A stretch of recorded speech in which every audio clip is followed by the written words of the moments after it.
강사 소개를 잠깐 하면 현재 허송 세월 중인 목사이기 때문에 아마 영성이 많이 떨어졌으니까 큰 기대는 마시고, 여러분이 잘 아는 목사니까 오랜만입니다. 반갑습니다. 오늘은 구역장어신 예배인데 또 공동회의 결과가 어쩔지 몰라서 외부 강사를 제가 모시기가 좀 어렵더라고요. 그래도 감사하게 결과가 잘 나왔습니다만, 만약 부결되면 오시는 강사 목사님 뻘쭘할 거 아니에요. 그래서 그분에 대한 예의가 아닐 것 같아서 그냥 제가 강단을 오늘 준비했습니다. 원래 2개의 버전의 설교를 준비했는데 다행히 시편 말씀 안전하고 마가복음 말씀 그대로 전할 수 있어서 감사합니다. 자, 말씀 전하겠습니다. 십자가를 본다는 건 무슨 의미일까요? 십자가를 본다는 건 십자가라는 도형을 보는 건 아닐 겁니다.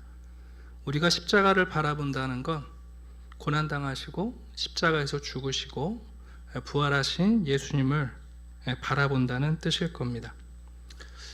그 십자가에 달린 예수 그리스도를 보고, 아니 분명히 보고 자세히 보고 더 잘 보고 싶은 마음이 우리에게 있습니다만, 사실 우리에게 그럴 능력이 없는 게 사실입니다. 우리 기독교 신앙은 십자가에 달리신 예수 그리스도를 바라보되 우리의 수고로 바라보는 것, 우리가 연구해서 바라보는 게 아니라 하나님께서 우리에게 말씀하시는 계시, 또 하나님이 우리에게 주시는 은혜를 통하여 계시 의존 신앙 안에서 예수를 바라보게 하십니다. 그런데 왜 예수를 바라보는 게 그렇게 힘든가? 여러분, 유대인들은 수천 년 동안 메시아를 기다려온 사람들 아닙니까? 그럼에도 불구하고 예수님이 이 땅에 오셨을 때 예수님을 구약 성경이 약속한 메시아로 볼 수가 없었습니다. 왜냐? 고난받는 종이라는 메시아를 도무지 상상할 수가 없는 거죠. 사실 지금도 예수 그리스도를 제대로 보게 되면 우리의 선입관이나 우리가 갖고 있는 메시아에 대한 영혼과 같은 이미지와는 전혀 닮아 있지 않습니다. 저는 교회 안에 있는 우리 많은 성도들이 예수님에 대해서 동상이몽의 그림을 갖고 있는 경우를 많이 봅니다. 차라리 캡틴 아메리카, 슈퍼맨이 예수님에 대한 우리의 그림과 더 닮아 있지, 실제 성경이 우리에게 말씀하는 예수님의 모습은 우리가 상상하는 예수님의 모습과는 전혀 닮아 있지 않습니다. 오늘 본문을 보시면 예수님께서 아무에게도 알리고자 아니하셨다 그랬습니다. 사실 예수님이 지금까지 많은 말씀을 가르치셨습니다만 보통 사람들도 깨닫지 못하는데 제자들이 어떻게 깨달을 수 있겠어요? 그래도 예수님은 제자들에게는 자기가 어떤 메시아인지 더 심화해서 가르치려고 하세요.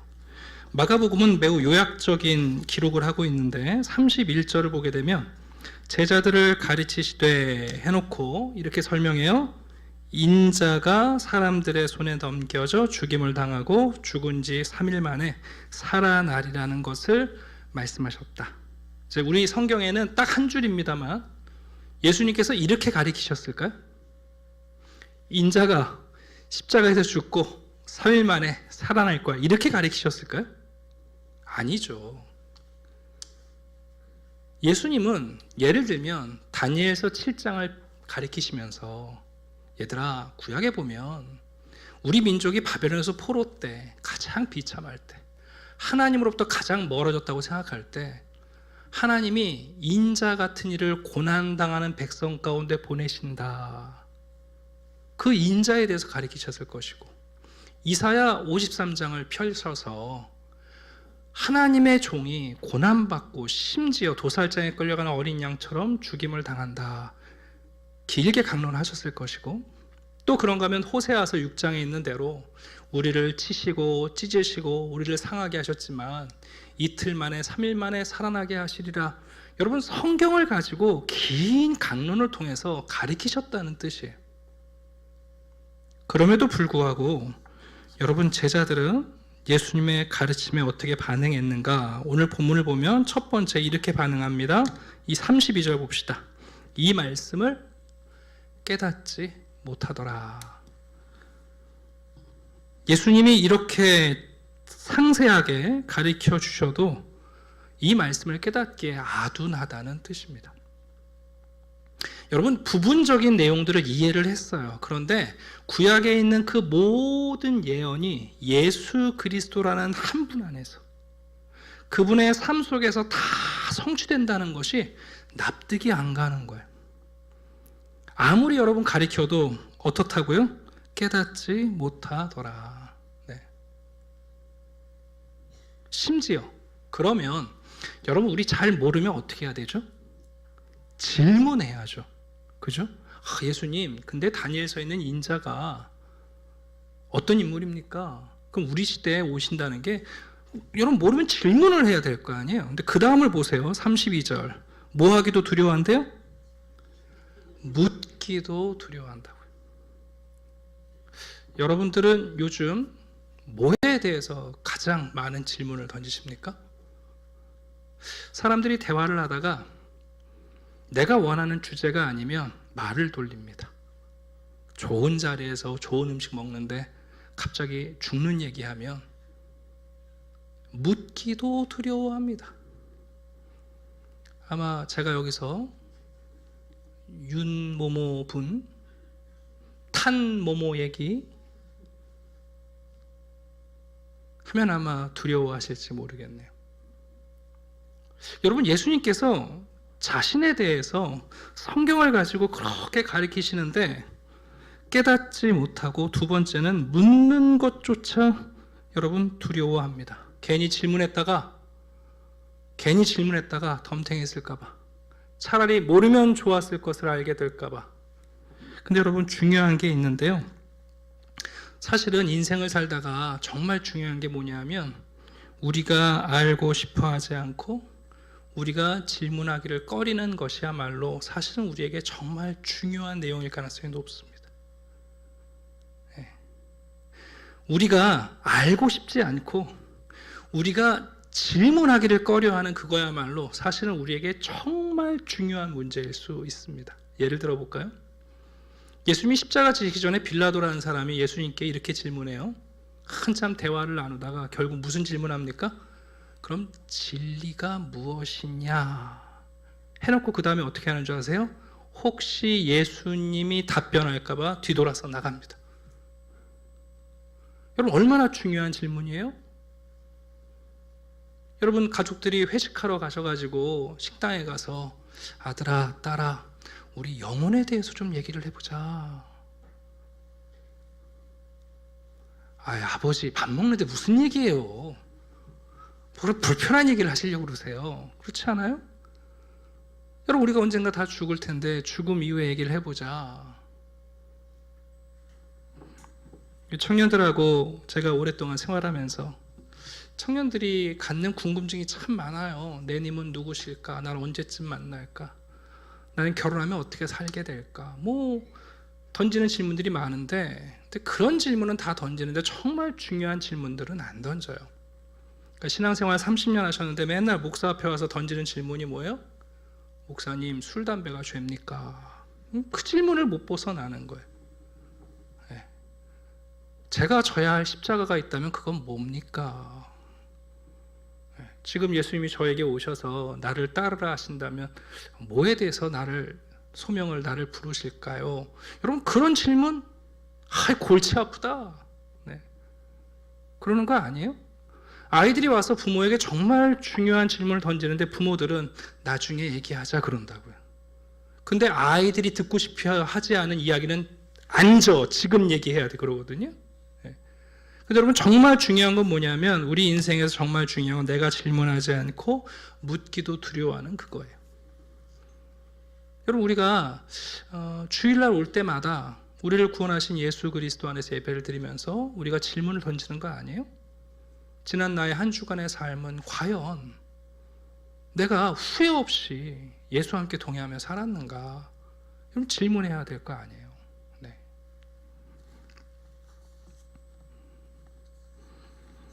예수님께서 제자들에게 하신 유명한 말씀이 있습니다. 여러분들도 아세요. 마가복음 8장입니다. 누구든지 나를 따라오려거든 자기를 부인하고 자기 십자가를 지고 나를 따를 것이니라. 이 말씀 모르는 분 아무도 없는데, 문제는 뭐냐면 여기서 말씀하는 자기 부인이 뭔지를 많이 오해하세요. 여러분, 자기 부인의 반대말은 뭘까요? deny oneself, 나 자신을 부인하는 건데요. 여러분, 자기 부인의 반대말이 뭐예요? 많은 분들은 이렇게 생각해요. 자기 긍정이라고 생각해요. 중요한 얘기 지금 하는 거예요. 우리가 예수의 십자가를 분명히 보고 예수를 알려면 분명히 우리를 부인하고 따라가야 되는데, 그럼 자기 부인의 반대말이 뭔가를 이해할 때 자기 부인이 뭔지를 알게 된단 말이에요. 근데 보통 자기 부인 하라니까 그 반대말을 자기 긍정이라고 생각해요. 아니요. 이렇게 말씀합니다. 닭이 곧 두 번째 울더라. 베드로가 예수께서 자기에게 하신 말씀, 곧 닭이 두 번 울기 전에 내가 세 번 나를 부인하리라 하심이 기억되어 그 일을 생각하고 울었더라. 여러분, 자기 부인의 반대말은 예수 부인입니다. 성도님들이 십자가를 따라간다는 걸 오해하는 게 뭐냐면, 나를 긍정하는 게 자기 부인이 아니라고 생각하는데, 그게 아니라 진짜 자기 부인의 반대는 예수를 부인하는 겁니다. 다시 말하면 예수님이 자기를 부인하고 나를 따르라는 말씀은 끝까지 예수를 부인하지 말라는 말이에요. 이해 가시죠? 네. 자기를 부인하라는 말씀이 그럼 나를 긍정하면 안 된다, 그 얘기가 아니에요. 나를 긍정하는 것과 관계없이 예수를 부인하지 않는 것이 바로 십자가를 따르는 길이라고 우리에게 가르쳐주고 있습니다. 제자들은 왜 예수님께 더 이상 질문하지 않는가? 그들이 깨닫는 것이 아둔하고 묻기도 두려워하는 것도 있습니다만, 더 중요한 게 있어요. 여러분, 제자들이 질문이 없는 게 아니에요. 제자들은요, 길에서도 백분 토론을 하고 있습니다. 자, 33절 볼까요? 예수께서 물으시되 너희가 길에서 서로 토론한 것이 무엇이냐? 예수님이 십자가에서 죽으시고 부활하신 것에 대해서는 질문하기도 두려워하는 제자들인데, 그들이 길에서조차 틈만 나면 논쟁, 쟁론, 격렬하게 토론하고 있는 내용이 있습니다. 그러니까 이게 치열한 질문이 되니까 예수님께 십자가에 대해서 더 이상 질문할 수 없는 거예요. 그러니까 제자들이 예수님이 이 지적을 받고는 34절 보세요. 갑자기 잠잠해졌어요. 야, 예수님이 들으셨나 보다. 네. 여러분, 그들이 길에서 어떤 논쟁을 했다고요? 누가 크냐 하고 쟁론하였습니다. 십자가에는 아무리 설명해도 못 깨달아요. 예수님께 십자가에 대해서 질문하는 게 두려워서 질문도 안 해요. 그러면서 틈만 나면 길에서 여러분 논쟁하는 게 뭐예요? 누가 크냐 하는 거예요. 누가 더 낫냐? 누가 VIP냐? 누가 더 우선이냐? 여러분, 유대 문화도 우리 못지않은 서열 문화가 있습니다. 장자 중심의 문화이고요. 사회에서도 연장자, 그리고 여러 가지 존경에 따라서 앉는 자리가 정해져 있어요. 오죽하면 예수님께서 누가복음 14장에 이런 말씀을 하신 적이 있습니다. 내가 누구에게나 혼인잔치에 청함을 받았을 때에 함부로 상좌에 앉지 말아라. 내가 이 정도 되는 사람이니까 이 자리에 내가 앉으면 되겠지, 앉지 말라는 거예요. 그렇지 않으면 너보다 더 높은 사람이 청함을 받은 경우에 너와 저를 청한 자가 와서 너더러 이 사람에게 자리를 내어주어야 하리니 그때에 내가 부끄러워 말 속으로 가게 되리라. 여러분, 유대인들은 식탁에 앉을 때 딱 자리가 있어요. 중요한 사람들이 앞에 앉는 거고, 그러니까 어두운 곳에 가서 나 정도면 여기 앉아도 되겠죠 딱 앉았는데 하필이면 나보다 더 중요한 사람이 오신 거 아니에요?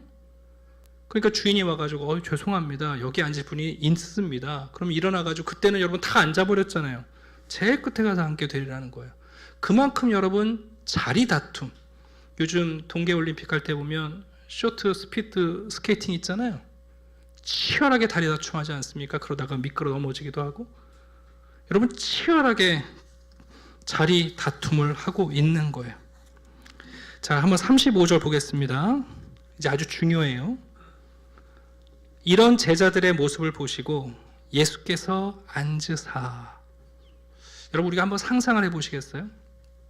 예수님이 자리를 앉으시면 제자들끼리 눈치 게임이 시작돼요. 첫 번째 옆에 자리는 베드로가 앉겠지. 그럼 내가 그 다음에 앉아도 되지 않나? 나 정도면? 내가 지난번에 오병이어 때 예수님께 놀라운 제안을 했던 사람인데, 내가 도시락 갖다 드린 사람인데 이번엔 내가 여기 앉아도 되지. 지난번에 예수님이 다른 제자들 외에 나를 데리고 변화산에 올라가신 적이 있는데 이번엔 내가 그 자리에 앉아도 되지. 치열하게 눈치 게임을 해요. 여러분 잘 보세요. 근데 예수께서 앉으시고 12제자를 불러서 이르시되,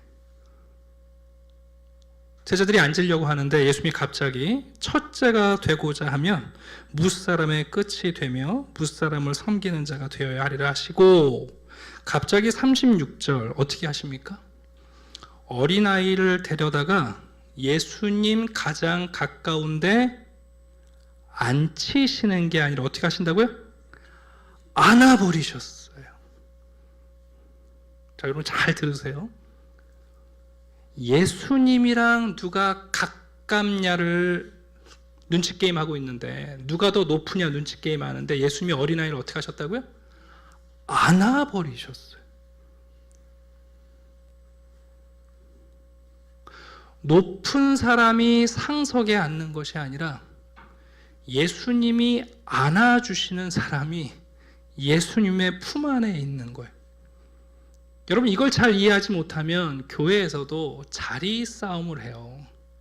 한번 잘 생각해 보십시오. 중요한 사람이 앞에 앉고 후진 사람이 뒤에 앉는 게 아니라, 여러분 예수님께서는 안아버리세요.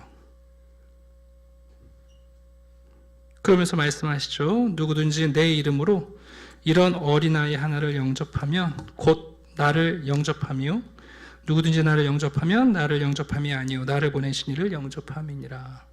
여러분 교회는 누가 더 중요한 사람이냐, 누가 더 유명한 사람이냐, 누가 더 큰 사람이냐가 중요한 게 아니라 누가 예수님의 품에 더 가까운 사람이냐, 그게 중요한 거예요.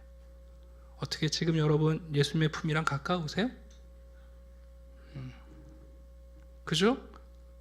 누가 더 큰 사람이냐, 누가 더 중요한 사람이냐, 누가 권력이 더 많으냐, 누가 상석에 앉을 사람이냐, 누가 연장자의 문제가 아니라 예수님은 안아버리시는 거예요.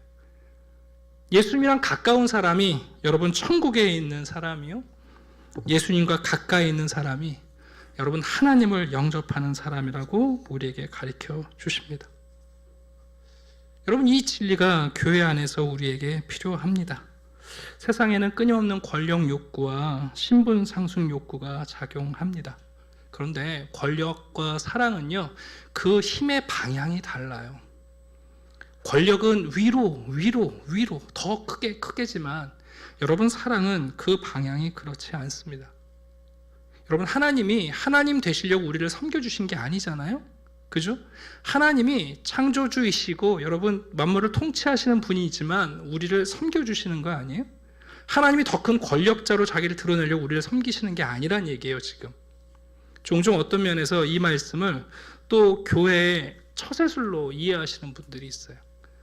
어린아이를 영접하고 낮은 자를 섬기면 존귀해지는 것, 그 개념이 아니라 하나님과 가까운 사람이, 예수님이 안아버리는 사람, 예수님의 품에 안긴 사람이 여러분 바로 하나님의 나라에 합당한 사람이라고 가르쳐 주십니다. 예수님께서 말씀하신 영접한다는 의미는 여러 가지 의미가 있겠습니다만 저는 오늘 두 가지를 말씀드리려고 그래요. 첫 번째는 뭐냐 하면 말 그대로 안아주시는 사람이에요. 우리가 누구를 영접한다는 건 그 사람을 내 서열의 매순위에 두는 게 아니라 그 사람을 그냥 안아주는 거예요. 받아들이는 거예요. 여러분 품 안으로. 또 한 가지는 뭐냐 하면 여러분 우리가 어린아이 하나를 영접한다는 것은 사랑한다는 얘기인데요. 특별히 그 사랑은 허다한 허물을 덮는 것을 얘기합니다. 베드로전서 4장입니다. 무엇보다도 뜨겁게 서로 사랑할지니 사랑은 허다한 죄를 덮느니라. 잠언 10장입니다. 미움은 다툼을 일으켜도 사랑은 모든 허물을 가리느니라. 잠언 17장입니다. 허물을 덮어주는 자는 사랑을 구하는 자요 그것을 거듭 말하는 자는 친한 벗을 이간하는 자니라. 여러분 우리가 누군가를 영접한다는 것은, 누군가를 받는다는 것은 그 사람의 허물을 여러분 덮어주는 겁니다. 제가 오늘 한 가지 함께 본문을 찾으려고 하는데 한번 창세기 9장을 찾아보시겠어요?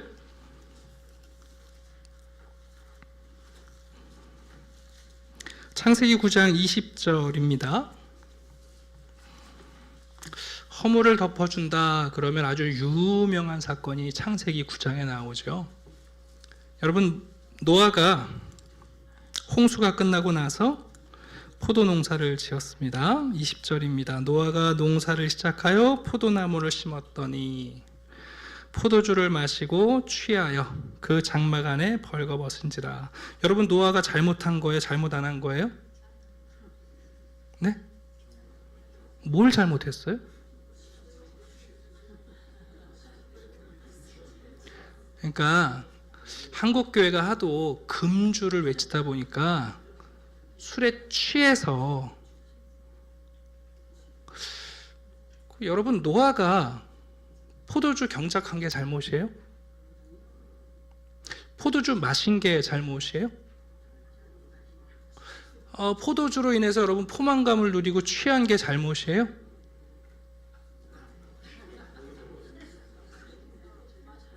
여러분, 노아가 벌거벗고 대로변에 누워있나요? 잠깐만요. 잘 보세요. 여러분, 노아가 어디서 벌거벗고 있었어요? 여러분, 혹시 집에서 벌거벗고 주무시거나 돌아다니신 분 없으세요? 여러분, 이 사건은 단순한 사건이 아니고요, 에덴 동산의 사건의 사건을 의미하는 거예요. 여러분, 아담과 하와가 에덴 동산에서 벌거벗었으나 부끄럽지 않았어요. 노아가 여러분 특별한 곳이 아니라 장막 안에서 벌거벗고 있어요. 죄송합니다만 노아가 잘못한 게 아니에요.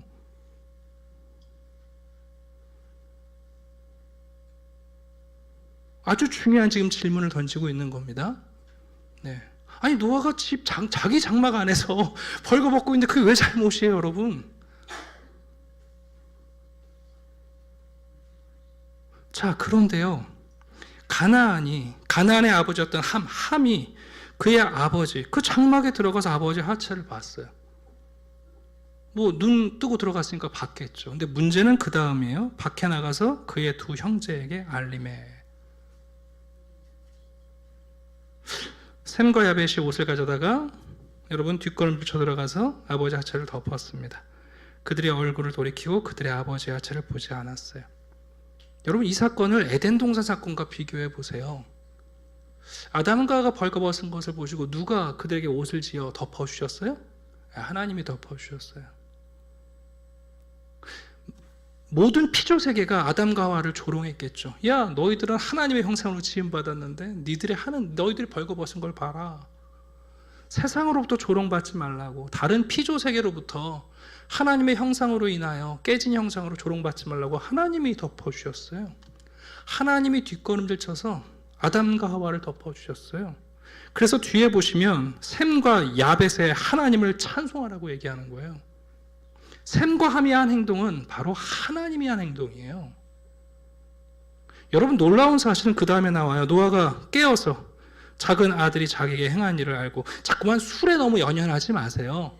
우리가 너무 금주 사상에 빠져서 본문을 이해하기 지금 힘드신 거예요. 잠에서 깨어났어요. 옷이 덮어져 있어요. 자취중 알고 보니까 함이란 녀석이 밖에 나가서 형과 동생에게 아버지 벌거벗은 내가 뭐 봤다 이러고 돌아다닌 거예요. 그래서 여러분 얘기하는 거 아니에요. 여러분, 하필이면 그 다음 아주 중요합니다. 25절 보시면 왜 노아는 함을 저주하는 게 아니라 함의 아들인 가나안을 저주하죠?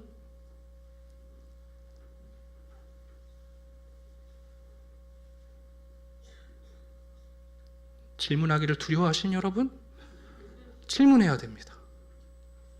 이거 갖다가 함의 후손이 아프리카인이니까 아프리카인들은 노예를 써도 된다, 이런 식민지 신학을 만드는 건 아둔한 거예요.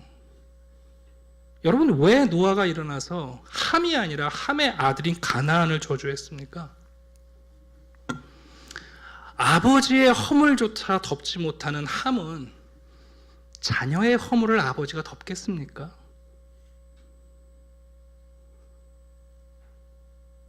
여러분, 자기보다 권위 있는 아버지의 허물을 덮지 못하는 이 함이 지 자식 가나안의 허물을 덮겠습니까? 함은 사랑이 없어 저주받는 거예요. 한번 보세요, 여러분. 가나안은 저주를 받아 그의 형제의 종 등의 종들이 되기를 원한다. 노아가 종 삼겠다는 뜻이 아니에요. 그 아버지 밑에서 가나안은 종처럼 살게 될 거예요. 그러나 셈에 대해서 말합니다. 셈의 하나님 여호와를 찬송하라. 셈 그가 한 일이 바로 하나님이 아담과 하와에게 하신 일인 거예요. 27절 봅시다. 하나님이 야벳을 창대하게 하사 셈의 장막에 거하게 하시고 가나안은 그의 종이 되게 하시기를 원하노라. 여러분, 함이 아버지만 허물을 들춰내는 사람이었겠어요? 동네방네 지자식 가나안의 허물을 들춰내지 않았겠어요? 가나안은 셈의 자식들과 함의 자식, 셋의 자식들에 비해서 얼마나 많은 허물을 들춰내며 여러분 사람들에게 손가락질을 받았을까요? 이해 가십니까 지금? 네. 그래서 베드로에서 말하는 거예요. 사랑은 허다한 허물을 덮는다. 미움은 다툼을 일으켜도 사랑은 모든 허물을 가린다. 허물을 덮어주는 자는 사랑을 구하는 자요, 그것을 거듭 말하는 자는 친한 것을 이간하는 자다. 여러분, 어린아이를 영접한다는 건 그의 허물을 덮는 겁니다. 여러분, 아기가 막 울어요. 버스 안에서 사람들이 뭐라 그럽니까? 하이, 저 자식 되게 시끄럽네. 예, 엄마가 어떡하죠? 그 사람 많은데 얼른 우통을 까고 젖을 꺼내가지고 애한테 물리는 거 아니에요? 무슨 얘기하는 거예요? 아이고, 우리 애 그런 애 아니에요. 배고파서 그래요. 보세요, 젖 먹이면 안 울어요. 여러분, 그 어머니의 사랑이 아이의 허물을 덮는 거예요. 그래서 여러분, 우리가 어머니가 아이를 안고 있는 장면을 볼 때 우리는 경외감을 느껴요. 네. 가만 놔두면 사람 노릇도 못하고 하나님의 형상인지 알 수도 없는 그 어린아이. 여러분, 그 아이의 수많은 허물을 덮어주는 거 아니에요? 대소변 나면 냄새나고 얼른 기저귀 갈아주고, 그죠? 얼굴에 뭐 묻히고 다니면 얼른 가서 또 씻겨주고, 애가 울어제끼면 사람들한테 손깍지 받기 전에 얼른 젖을 물리고. 고린도서 16장을 보게 되면 우리 시대에 남아있는 유일한 저주를 이렇게 말합니다. 만일 누구든지 주를 사랑하지 아니하면 저주를 받을지어다. 여러분, 예수님이 우리 가운데 뭐하러 오신 분입니까? 우리의 허물을 덮어주러 오신 분입니다. 십자가가 우리에게 하는 일은 뭐냐면 마치 우리를 보지 않고 우리의 허물을 덮으시려고 뒷걸음질 치듯이 우리에게 오셔서 우리의 허물을 덮으시는 분이에요. 그 여러분, 예수를 사랑하지 않는 사람은 사실 함의 저주를 받은 사람이에요. 창세기에 나오는 함의 이야기가 여러분 아프리카 이야기로 들리세요? 아니요. 우리 가운데 수많은 함들이 있는 거예요. 오늘 장경주 교수님이 뼈 아픈 이야기를 마지막에 하신 거예요. 뼈 아픈 얘기를 하신 거예요. 네. 교육을 하시면서 대학생들을 만나면서 왜 그 아이들이 자존감이 그렇게 낮고 왜 그 아이들은 누구에게 보이기 전에 자기의 허물에 대해서 감추려고 애를 쓰는가. 그러니까 아시는 거죠, 여러분. 장막 안에서 벌어지는 일이잖아요. 집안에서 벌어지는 일 여러분 밖에 나가서 얘기하시면 누가 압니까? 근데 누가 얘기해요? 남편의 허물을 아내들이 말하고 아내의 허물을 남편들이 말하고 자식들의 허물을 여러분 부모가 말하고 다니는 거 아니에요? 그게 함이에요. 여러분, 교회 안에서도 마찬가지입니다. 왜 제자들은 여러분 누가 크냐? 사실 뭐 잘나서 싸웠겠어요? 상대방의 허물로 마이너스 시키면서 경쟁을 바꿨겠죠. 그렇지 않을까요? 예수님 앞에서 자기들이 뭘 잘하는 걸로 여러분 순위를 올렸겠어요? 아니면 상대방의 허점과 상대방의 약점을 지적하면서 순위를 낮추면서 자기 순위를 올렸겠어요? 그 순간에 예수님은 어린아이를 안아버리시면서 얘들아, 높으냐의 문제가 아니라 누가 나랑 가깝냐의 문제다 하고 말씀하고 계세요. 오늘 구역장 헌신 예배입니다. 구역장은 교회 안에서 어머니와 같은 역할을 합니다. 구역장이 해야 할 일 중에 가장 중요한 일은 뭐냐 하면 허물을 덮는 일입니다. 성도들이 다른 사람이 자기에게 하고 다니면 뭐 그러려니 해요. 근데 믿었던 구역장님이 나의 허물을 들추어내고 다니면 충격받아요. 믿었던 목사한테 와서 이런저런 얘기를 하는데 그 목사님의 입에서 나팔이 돼서 여러분 전교인이 알게 되면 교회 실망하고 떠나죠.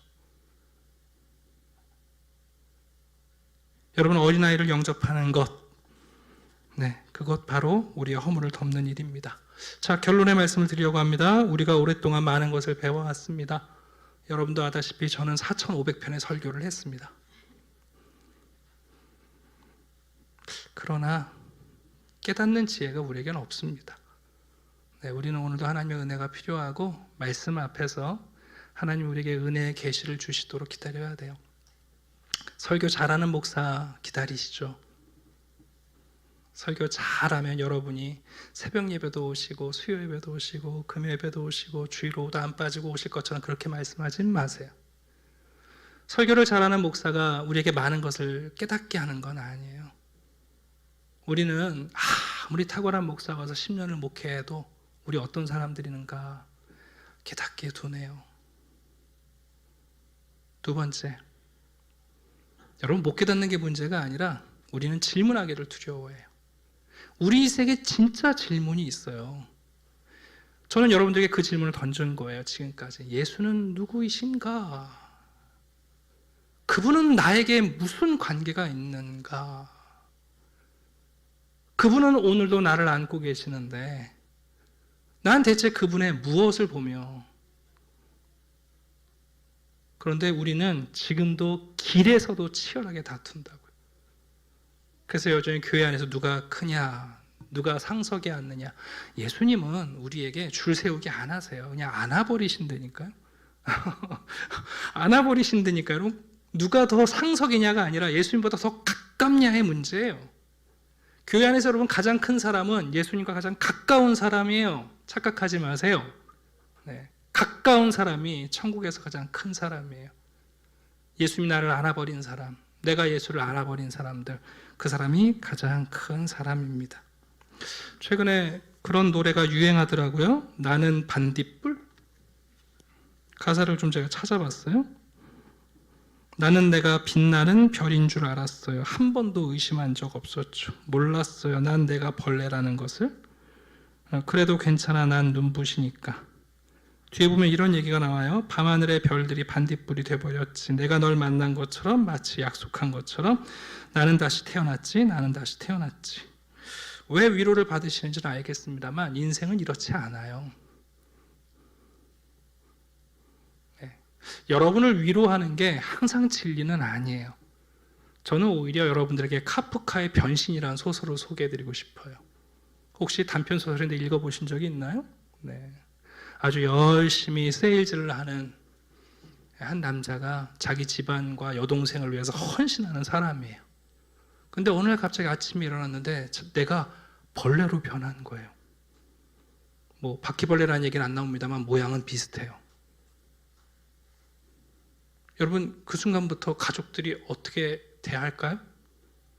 지금까지 네가 우리 집안의 가장이다. 오빠 나를 위해서 돈 벌어줘서 고마워요 하면서 이렇게 대우했던, 어떻게 대했을까요? 벌레 취급하죠? 심지어 나오지 말라고 엄마가 사과를 던졌는데 사과 껍질에 등에 꽂혀가지고 시름시름 앓다가 결국은 죽는 이야기예요. 근데 그 다음 날 가족들이 죽은 오빠를 확인하고는 이 벌레는 우리 오빠가 아니야. 그리고는 가족들이 안도하며 다음날 같이 여행을 떠납니다.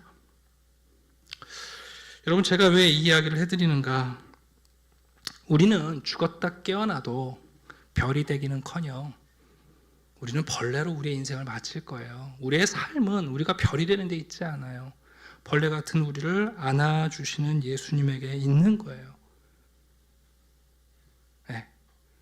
이게 측은하게 들리시면 아직 성경이 우리에게 외치고 있는 복음을 잘 이해 못하시는 거예요. 무슨 수를 써서라도 노숙자로 있다가 노래 한 곡 떠서 스타가 되듯이 또 별이 되겠다고 그 노래를 함께 부르시는 게 아니라고요. 여러분, 우리 벌레로 끝날 거라니까요. 그러나 중요한 건 우리를 안아주시는 예수님이 계시기 때문에 그게 우리의 인생의 가치인 거예요. 요즘은 유튜브나 인터넷에 들어가시면 알고리즘 때문에 내가 알아야 할 것을 보여주는 게 아니라 여러분이 좋아하는 것만 보여줘요. 질문하면서 영상을 찾거나 우리가 무언가를 궁구하면서 우리가 찾는 게 아니라 여러분이 관심이 없어도 그냥 여러분이 좋아하는 것을 무조건 계속해서 보여줍니다. 자, 이런 시대에 우리는 오늘 이 본문을 통하여 다시 한번 생각합시다. 우리가 알고 있는 하나님의 말씀을 내가 정말 깨닫고 있는가? 난 십자가를 제대로 보고 있는 건가? 십자가가 보인 적이 병원인지 교회인지 적십자인지 구분도 못하면서 살아가고 있는 건 아닌가? 정말 십자가에 달리신 예수 그리스도, 죽으신 그분, 부활하신 그분을 내가 알고 있는가? 우리가 정말 던져야 할 질문은 뭔가? 2025년에 우리가 진짜 던져야 할 질문은 뭔가? 담임 목사가 교체되는 이 순간에 우리가 진짜 던져야 할 질문은 뭔가? 내가 묻기도 두려워하는 진짜 질문은 뭔가? 그 질문을 던져야죠.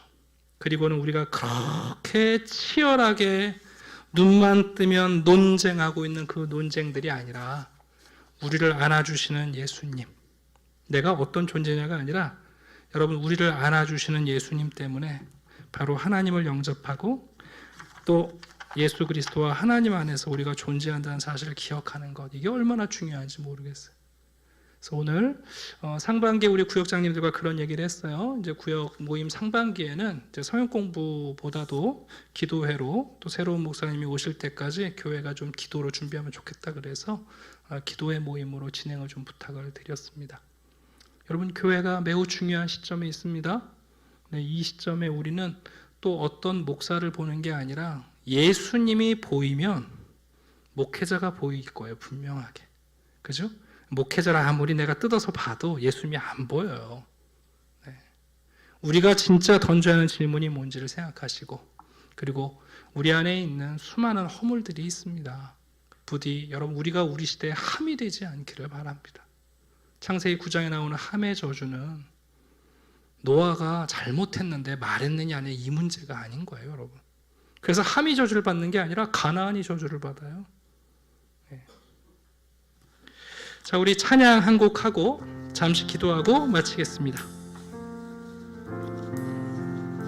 최근에 불렀던 찬양인데요. 주의 자녀로 산다는 것은 함께 찬양합시다.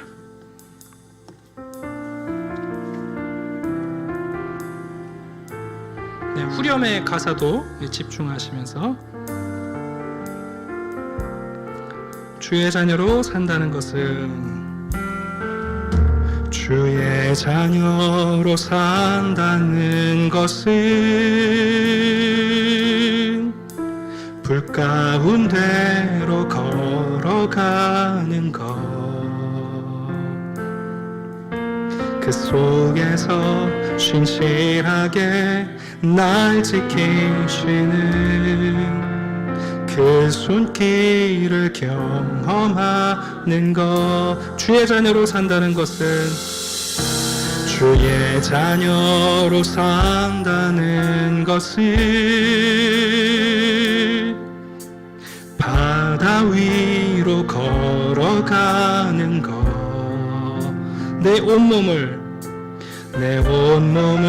덮쳐오는 폭풍 속에서 잠잠히 주 바라보, 때론 불 가운데 휩싸일 때도, 폭풍 가운데 무너질 때도 주님 내 곁에 함께 하시네. 가장 가까이의 하나님. 우리 3절 4절 찬양합시다. 주의 자녀로 산다는 것은 주의 자녀로 산다는 것은 나도 그들을 용납하는 것. 내 온몸을 나를 위해 달리신 십자가 사랑, 그 사랑으로 살아가는 것. 주의 자녀로 산다는 것은 주의 자녀, 주님과 함께 동행하는 것, 주님과 함께 동행하는 것.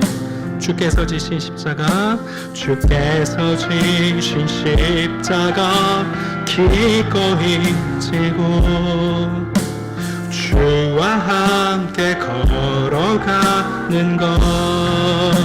때론 불 가운데 휩싸일 때도, 폭풍 가운데 무너질 때도 주님 내 곁에 함께 하시네.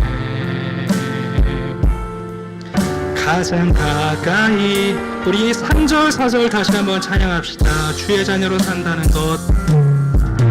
주의 자녀, 나도 그들을 용납하는 것. 나도 그들을 용납하는 것. 나를 위해 달리신 십자가 사랑, 그 사랑으로 살아가는 것. 주의 자녀로 산다는 것을, 주의 자녀로 산다는 것을, 주님과 함께 동행하는 것. 주께서 지신 십자가 기꺼이 지고 주와 함께 걸어가는 것. 때론 불 가운데 휩싸일 때도, 폭풍 가운데 무너질 때도 주님 내 곁에 함께 하시네. 때론 가까이. 마지막으로 고백합시다. 때론 불 가운데 휩싸일 때도, 가운데 휩싸일 폭풍 가운데,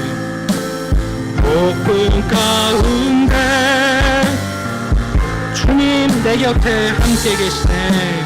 주님 내 곁에 함께 하시네.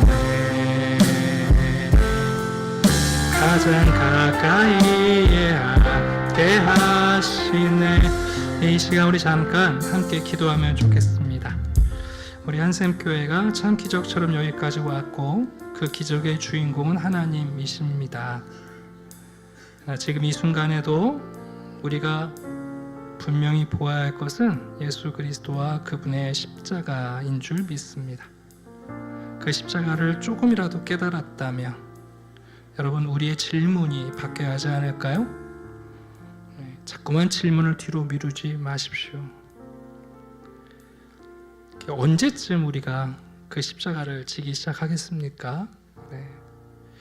카프카라는 분이 재미있는 얘기를 하셨어요. 인간에겐 두 가지 원죄가 있는데, 하나는 성급함이고 또 하나는 게으름이다. 참 인간은 에덴 동산을 떠나는 데는 매우 성급한데, 그 에덴 동산으로 다시 가는 데는 매우 게으르다. 그런 얘기를 했습니다. 이 시간 이 교회의 중요한 때에 여러분, 우리가 두려워하는 질문을 던지고, 또 한 가지는 우리 교회 안에 있는 허물을 바라보는 것이 아니라 예수님께서 우리를 안아주신 것처럼, 누가 더 크냐, 누가 더 높으냐, 누가 더 중요하냐의 문제, 그 눈치 게임은 이제 멈추고, 여러분, 누가 예수님 가까이에 있는가. 예수님이 나를 안아주시고 내가 예수님을 안고 주님이 내 곁에 계신다는 게 우리의 가장 큰 자원입니다. 이 시간 또 우리 구역장님 1년 동안 수고들 하실 터인데, 서로를 용납하고 또 허물을 덮어주며, 바로 예수님이 뒷걸음질쳐 우리의 부끄러움을 가려주신 것처럼 우리가 서로에게 그런 아름다운 신앙 공동체를 만들어가면 좋겠습니다. 우리 함께 잠시 기도하겠습니다. 아버지 하나님, 감사합니다. 주의 십자가를 보기를 원합니다. 우리의 자랑이 되게 해 주시옵소서. 예수님의 스캔들인 그 십자가가 부끄러움이 아니고 우리가 외면하거나 물리치거나 머뭇거리는 이유가 아니라 그 십자가를 통하여 예수 그리스도를 보게 해 주시옵소서. 주의 말씀 어디를 펴도 그리스도가 떠오릅니다. 주님의 십자가가 보입니다. 우리에게 질문하게 하시옵소서. 우리가 머뭇거리고 두려워하고 그렇게 공포스러워하고 염려하는 질문들을 던지게 해 주시옵소서. 우리가 길 위에서 논쟁하며 토론하고 있는 누가 크냐의 싸움이 아니라, 그 서열이 아니라 우리를 품에 안아주시는 어린아이 같은, 벌레 같은 무익한 나를 안으시며 그 천국의 가장 중요한 중심에 우리를 품으시는 주님, 우리도 누군가를 향하여 그렇게 허물을 용납하며 하나님 서로를 용납하며 안아주는 사람이 되게 해 주시옵소서. 우리의 공동체 안에 어려움이 있을 때마다, 하나님의 울음소리가 들릴 때마다 아버지 하나님 먹을 것을 주며 그 어린아이를 품에 안는 부모처럼 거룩한 사명을 감당하게 하시고, 그리고 우리의 삶에 어떤 어려움이 있어도 우리와 함께 하신 우리를 품고 계시는 주님, 불 가운데라도 풍랑 가운데라도 우리가 주님 안에 있음으로 안심하게 하여 주시옵소서. 교회는 숫자가 크거나 적은 데 있지 않습니다. 자산의 규모에 있지 않습니다. 예수 그리스도를 바라보는 성도들, 십자가를 질문하는 성도들, 그리고 주님의 품 안에 안긴 성도들이 이 교회에 있을 때 주님이 교회 안에 천국이 이루어지는 줄 믿습니다. 오늘도 함께 기도하며 출발한 구역장들을 격려해 주시고, 모든 성도들이 예수 안에서 주님과 동행하는 복된 성도들이 되게 해 주시옵소서.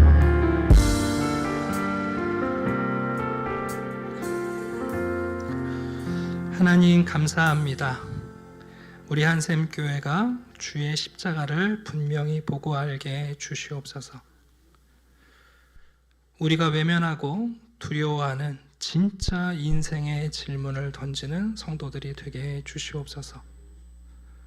교회의 상황과 형편과 여건이 아니라 우리를 안고 계시는 예수님처럼 우리도 모든 성도를 안고, 그들의 허물이 우리가 거절하는 이유가 아니라 우리가 안아야 할 이유가 되는 천국이 이루어지는 교회가 되게 해 주시옵소서. 감사드리며 예수 그리스도의 이름으로 기도드립니다. 아멘.